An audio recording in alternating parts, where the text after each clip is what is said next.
a doctor has arrived at the hospital, we're going to do the surgery right away. And they evicted my wife from the room, and they prepped me and did the surgery that I needed.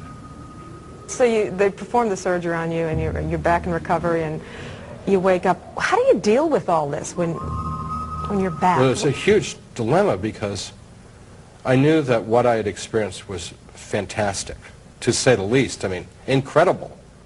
Meaning, who would believe me? Incredible.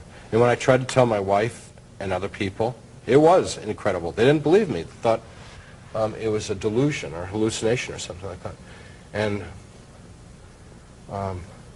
for a while, that caused me to sort of withdraw from wanting to deal with people because it was, and I'd pray to God, like, if you gave me this experience and nobody wants it, then why did you give it to me? And why'd you give me the memory of it?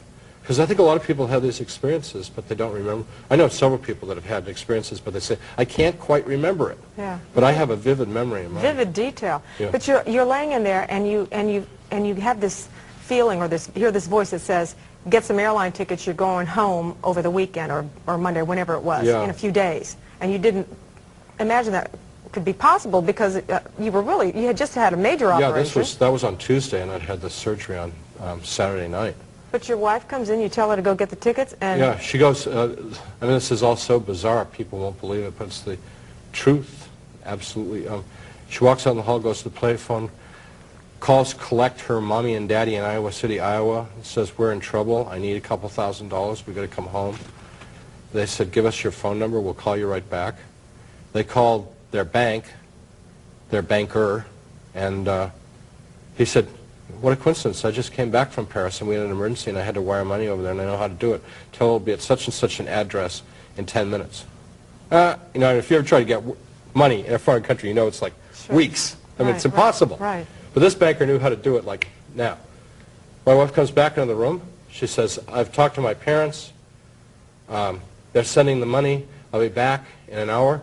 She leaves, comes back in about an hour with 2 TWA airline tickets to go back to the United States on Monday morning, which is what I told her to do.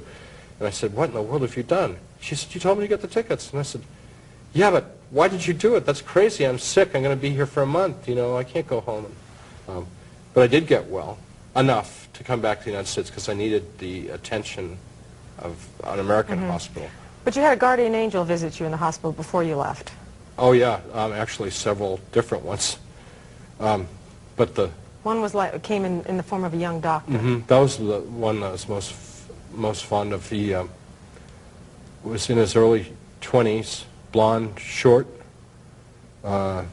hair, wearing white short sleeve scrub, white pants, white shoes, and a white belt. And we had a long conversation, but basically he told me that he was going to watch over me, but I might never see him again, which I thought was pretty weird. Like, and he walked into the room, it lit up, it was bright. Yeah. And when he left, the room went back to dark again. And when the nurse came into the room, I said, who was that doctor that was just here? And she says, there's not been anybody here. I said, you don't understand, that was a young man. I described him to her perfectly. And she said, well, my desk is outside your door. No one has been in your room. I was like, all right, who was that then? You know, where did he come from?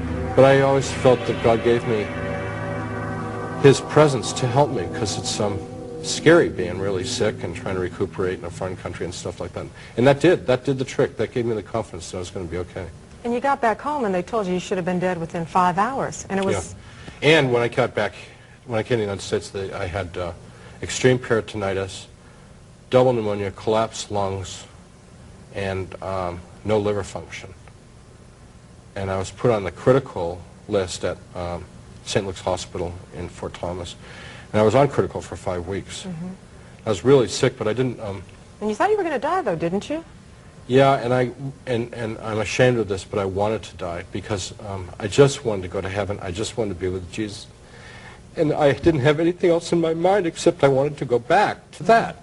And if you knew him, you would understand, you know, why that's what I wanted to go back to. So I wasn't cooperating in my healing. I couldn't eat. I couldn't take anything. I was getting weaker and weaker and sicker and sicker. And I got to tell you the story.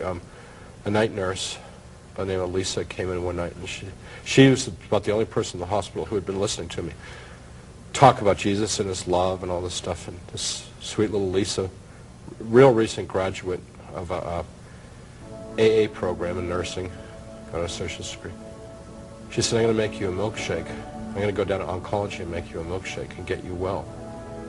And I said, I haven't eaten anything in weeks, you know, like, forget it, I'm not eating a milkshake. The idea makes me sick. And she said, we'll see. And she came back and she said, I put raw eggs in this, and I put protein supplement in it, and I made it with, like, the best ice cream in Cincinnati, and, like, real cream and stuff like this. This huge milkshake.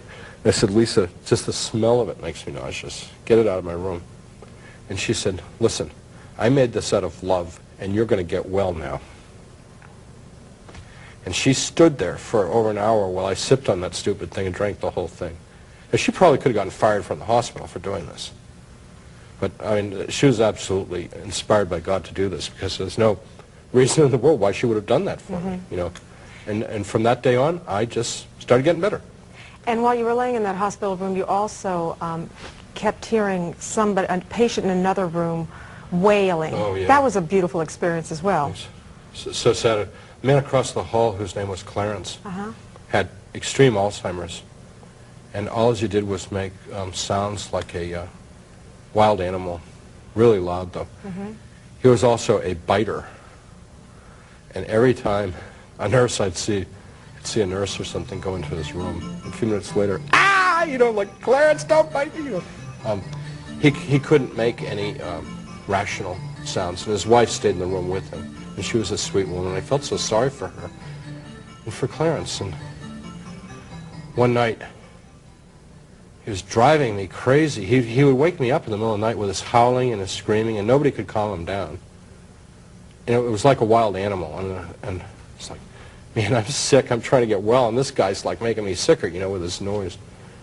And so I said to God, I said, what is this about? Why do I have to be, you know, in a hospital with this, like, crazy man, you know? And I was shown that what he was doing, Clarence was still Clarence, way deep down inside that diseased body. And he was just, Clarence was basically yelling, I'm still alive, I'm still here, I'm still me. But he wasn't able to express it. So it's just coming out in all these strange, contorted ways. And then what did you do? I started to pray for him, you know? And I thought that he and I became buddies after that, although I never saw him. Didn't you yell out something, or Clarence, I know you're there, Yeah. and it calmed him when he did that?